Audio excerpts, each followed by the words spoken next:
बहुत ज़्यादा चीज़ें थोड़ी ना चाहिए होती हैं हम मिडिल क्लास लड़कों को लाइफ में। या तो एक छोटा सा सपना होता है कि अगर हम कुछ बनना चाहते हैं लाइफ में तो वो बन जाए, या फिर एक हमारी ठीक ठाक सी जॉब लग जाए जिसके थ्रू हम अपने पेरेंट्स को प्राउड फील करवा पाएँ, ज़रूरत पड़ने पे उनका ध्यान रख पाएँ और उनको खुश देख के हम लोग खुश हो लें। और इसी के साथ अगर हमारे छोटे भाई बहन हैं तो हम उनके भी छोटे मोटे शौक पूरे करा सकें, और अगर उनका लाइफ में कुछ पैशन है जिसको वो फॉलो करना चाहते हैं तो हम उसको भी सपोर्ट कर पाएँ, पैसे वाइज भी और वैसे भी, कि अगर देख लाइफ में तेरे को कुछ भी करना है तो मैं तेरे साथ हमेशा खड़ा हूँ, ठीक है, तेरे को चिंता करने की कोई ज़रूरत नहीं है। तो देखो ये सब करने के लिए हमें लाइफ में थोड़ा सक्सेसफुल बनना पड़ेगा। तो आज हम लोग इसी चीज़ के बारे में बात करेंगे कि कैसे हम मिडिल क्लास लड़के होने के साथ लाइफ में सक्सेसफुल बन सकते हैं। तो चलो स्टार्ट करते हैं और पहले ये समझते हैं कि सक्सेस क्या है। तो मैंने गूगल भैया से पूछा कि सक्सेस क्या है, तो गूगल भैया बोलते हैं the fact that you have achieved what you want, doing well and becoming famous, rich etcetera. तो इसका मतलब ये है कि जो तुम करना चाहते थे लाइफ में तुम वो सब चीज़ें कर चुके हो, तुम अच्छे खासे पैसे कमा रहे हो, तुम फेमस बन चुके हो, ये सब ठीक है। बट देखो ये ना बहुत ऊपर ऊपर से बातें हो गई।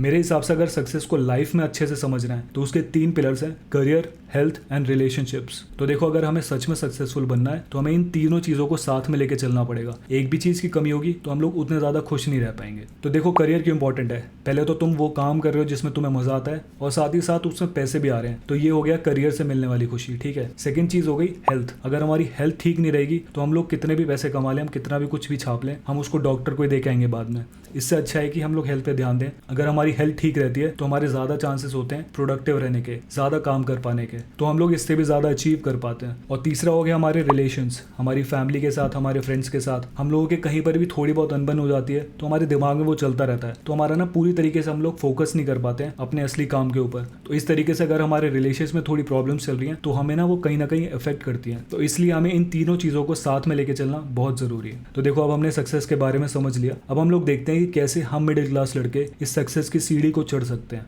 अब देखो ध्यान से समझना, मिडिल क्लास में भी 2 टाइप की कैटेगरीज हैं, ठीक है। देखो फर्स्ट कैटेगरी हो गई वो जो कि थोड़ा स्टेबल लाइफ चाहते हैं। वो चाहते हैं कि उनकी स्टेबल जॉब हो, उसकी फिक्स टाइमिंग हो, जिससे कि वो अपनी फैमिली को टाइम दे पाए, वो अपने लिए टाइम निकाल पाए। वो चाहते हैं कि ऐसी ठीक ठाक सी जॉब हो जिसमें कि वो अच्छे से ग्रो करते चले जाएं और अच्छी पोजीशन में पहुंचे, ठीक है। एक कैटेगरी हो गई ये। अब आते हैं सेकंड कैटेगरी के ऊपर। सेकंड कैटेगरी में वो लोग आते हैं जिनके अंदर से आता है कि उन्हें लाइफ में कुछ बड़ा करना है। वो लोग तैयार हैं रिस्क लेने को, वो लोग चाहते हैं कि कुछ बड़ा करना है चाहे कुछ भी हो लाइफ में। अब देखो तुम्हें क्या करना है, तुम्हें डिसाइड करना है कि तुम कौन सी कैटेगरी में लाई करते हो। अगर तुम्हें स्टेबिलिटी चाहिए तो तुम फर्स्ट कैटेगरी में हो। अगर तुम्हारे अंदर से आता है कि तुम्हें लाइफ में कुछ अपना करना है तो तुम सेकंड कैटेगरी में हो। लेकिन इसमें अपने आप से झूठ नहीं बोलना है कि मेरे को सेकंड कैटेगरी में जाना है, दूसरों को देख के नहीं जाना है। अगर तुम्हारे मन में असलियत में आता है तो तुम्हें सेकंड कैटेगरी में जाना है, ठीक है। देखो पता है ऐसा मैं क्यों कह रहा हूँ, क्योंकि लोग दूसरों को देख के सोच तो लेते हैं कि हाँ मेरे को भी हसल करनी है, मेरे को भी ये करना है, मेरे को भी वो करना है, लेकिन यहाँ पर ना बहुत ज़्यादा एफर्ट लगते हैं, बहुत ज़्यादा टाइम देना पड़ता है, बहुत ज़्यादा पर्सनल लाइफ के भी सेक्रीफाइसेस लगते हैं। तो अगर देखो तुम्हारे मन में असलियत में आता है तभी इस चीज़ को करना, वरना ज़रूरी नहीं देखो हर किसी को करना। इसलिए अपने आप से सच बोलो और डिसाइड करो कि कौन सी कैटेगरी में लाइक करते हो, ठीक है। तो चलो बात करते हैं कि अगर तुम फर्स्ट कैटेगरी में हो तो तुम्हें कैसे सक्सेसफुल बनना है, ठीक है। तो देखो फर्स्ट कैटेगरी में वो लोग हैं जो ज़्यादा स्टेबिलिटी चाहते हैं, ठीक है। तो देखो इस केस में बेस्ट रहेगी 9 to 5 वाली जॉब,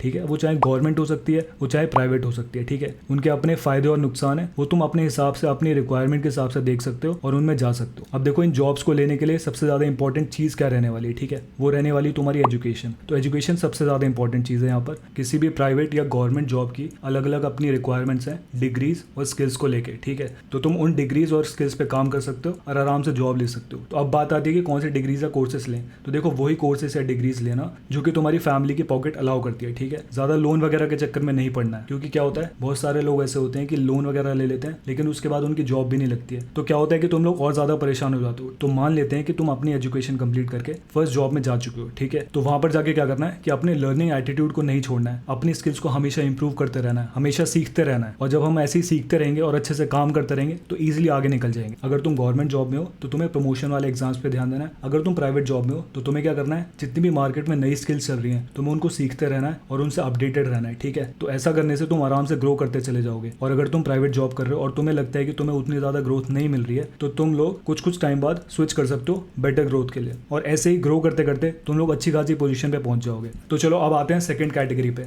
अगर तुम देखो इस कैटेगरी में लाइक करते हो तो तैयार हो जाओ, बहुत ज़्यादा चैलेंजेस आने वाले हैं, बहुत ज़्यादा तुम्हारी लाइफ में सैक्रिफाइसेस देने पड़ेंगे तुम्हें, जैसे कि बहुत कम पार्टीज में जाना, वीकेंड्स पे भी काम करते रहना, एटसेट्रा एटसेट्रा। देखो जैसे कि हम लोग मिडिल क्लास हैं, तुम्हारे पास पापा के पैसे तो है नहीं कि जब मन करा बिजनेस स्टार्ट कर दिया, तो जॉब तो करनी ही पड़ेगी। उसके साथ हमें अपने ड्रीम्स पे काम करना है जब भी हमें टाइम मिलता है, ऑफिस के बाद या फिर वीकेंड्स पे, या फिर हम लोग छुट्टी लेके या जैसे भी हम हम लोग मैनेज करने वाले हैं। हमें अपने ड्रीम्स पे अपनी जॉब के साथ काम करना पड़ेगा। देखो ऐसा भी हो सकता है कि कुछ लोगों के मन में ये चीज आ रही हो कि हाँ उन्हें कुछ बड़ा करना है, बट उन्हें अभी क्लियर नहीं है कि उनका पर्पस क्या है, उन्हें किस चीज में बड़ा करना है। ठीक है, तो वो लोग क्या कर सकते हैं कि जॉब के साथ साथ एक्सप्लोर करते रहें, नई नई चीजों को ट्राई करें। ज्यादा से ज्यादा क्या होगा, फेलियर्स मिलेंगे, ठीक है, कितने मिलेंगे, 1 मिलेगा, 2 मिलेंगे, 3 मिलेंगे, लेकिन ऐसे फेलियर्स को देखते देखते अगर एक दिन पर्पस मिल गया ना, जिसको देख के दिल से आए कि हाँ यही चीज मेरे को करनी है, तो भाई उससे जो खुशी मिलेगी ना, वो जितने भी सारे पिछले फेलियर्स थे उन सबको भुला देगी। देखो अब तुम जॉब के साथ साथ मैनेज कर रहे हो अपनी हसल को। ठीक है, अब जो तुम्हारी इनकम आ रही होगी मेन जॉब से, उसको क्या करना है, उसको जितना हो सके उसको सेव करते चलना है। ठीक है, अब तुम्हें क्या करना है, अब तुम्हें 1 महीने का अपना एक्सपेंडिचर कैलकुलेट करना है। ठीक है, चलो मान लेते हैं कि वो 30,000 है। ठीक है, तो अब तुम्हें क्या करना है, तुम्हें उसको मल्टीप्लाई करना है 12 से, तो कितना हो गया, 3,60,000। ठीक है, तो ये तुम्हारा टारगेट होना चाहिए कि तुम्हें इतनी सेविंग्स करनी है। अभी मैं बताऊंगा क्यों। तो जो तुमने ये सेविंग्स किए हैं वो काइंड ऑफ अ बैकअप रहेंगे तुम्हारे लिए। ठीक है, कि मान लो कि अगर तुम्हारे पास 1 साल के लिए कुछ भी नहीं है, तुम जॉब भी नहीं कर रहे हो, तुम कुछ भी नहीं कर रहे, तो तुम्हारे पास 1 साल का अपना खर्चा चलाने का पैसा रखा हुआ है। ठीक है, अब सेविंग्स करते करते ये देखो कि क्या तुम्हारी जो साइड हसल है उसके थ्रू इनकम जनरेट हो रही है। अगर हाँ, तो उसको ग्रो करने का सोचो। फिर बहुत ही जल्दी तुम्हारा जॉब छोड़ने का टाइम आने वाला है। तो देखो वो टाइम कब आएगा कि तुम्हारी जो साइड हसल है उसको तुम अपना मेन बिजनेस बना पाओगे। वो कुछ चीजों पे डिपेंड करेगा। अब देखो 2 तरीके हैं जिसके थ्रू तुम अपनी जॉब छोड़ सकते हो। ठीक है, एक तरीका है थोड़ा सेफ वाला, ठीक है, दूसरा वाला है थोड़ा रिस्की वाला। हम लोग दोनों के बारे में बात करते हैं। पहला तरीका जो कि बहुत ज्यादा सेफ है वो क्या हो गया, जो तुम्हारी साइड से इनकम आ रही थी वो तुम्हारी मेन जॉब वाली इनकम से ज्यादा हो चुकी है। ठीक है, तो इसका मतलब तुम ज्यादा कमा रहे हो अपनी साइड इनकम से, तो इस केस में तुम आराम से जॉब छोड़ सकते हो। ठीक है, अब आते हैं दूसरे तरीके पे जो कि थोड़ा सा रिस्की है। ठीक है, इस वाले केस में क्या हो रहा है कि जो तुम्हारी साइड इनकम है वो तुम्हारी मेन इनकम से अभी कम है। ठीक है, लेकिन तुम्हारी सेविंग्स ने वो वाला टारगेट अचीव कर लिया है, 3,60,000 वाला, जो कि तुम्हारे एक पूरे साल का एक्सपेंडिचर वाला टारगेट था। तो इस केस में तुम्हें क्या करना है कि तुम्हें मेक श्योर करना है जो तुम्हारी साइड इनकम है, अगर तुम उसको फुल टाइम ले लेते हो तो क्या तुम उसको इतना ग्रो कर पाओगे 1 साल के अंदर कि तुम्हारी जो मेन इनकम थी, जॉब वाली इनकम, वो उससे ऊपर निकल जाए। अगर हाँ, तो तुम जॉब छोड़ सकते हो और इस तरीके से जो तुम्हारी पहले साइड हसल थी उसको अब तुम मेन बिजनेस बना सकते हो और उसको ग्रो कर सकते हो। और इस तरह तुम जिस भी कैटेगरी में हो, फर्स्ट वाली या सेकेंड वाली में, तुम ग्रो करते चले जाओ अपने रिलेशनशिप्स और अपनी हेल्थ पे ध्यान देते हुए। तो तुम इस तरह सही मायनों में सक्सेसफुल बन जाओगे। I wish you all the very best. अब देखो अगर तुम्हें ऐसे सक्सेसफुल बनना है तो तुम्हें बहुत ज़्यादा प्रोडक्टिव भी रहना पड़ेगा। तो अगर तुम देखना चाहते हो कि मैं कैसे प्रोडक्टिव रहता हूँ कुछ हैबिट्स को यूज़ करके, तो तुम ये वाली वीडियो देख सकते हो। बाकी मैं मिलता हूँ उसी वीडियो में, तब तक के लिए टेक केयर, गुड बाय।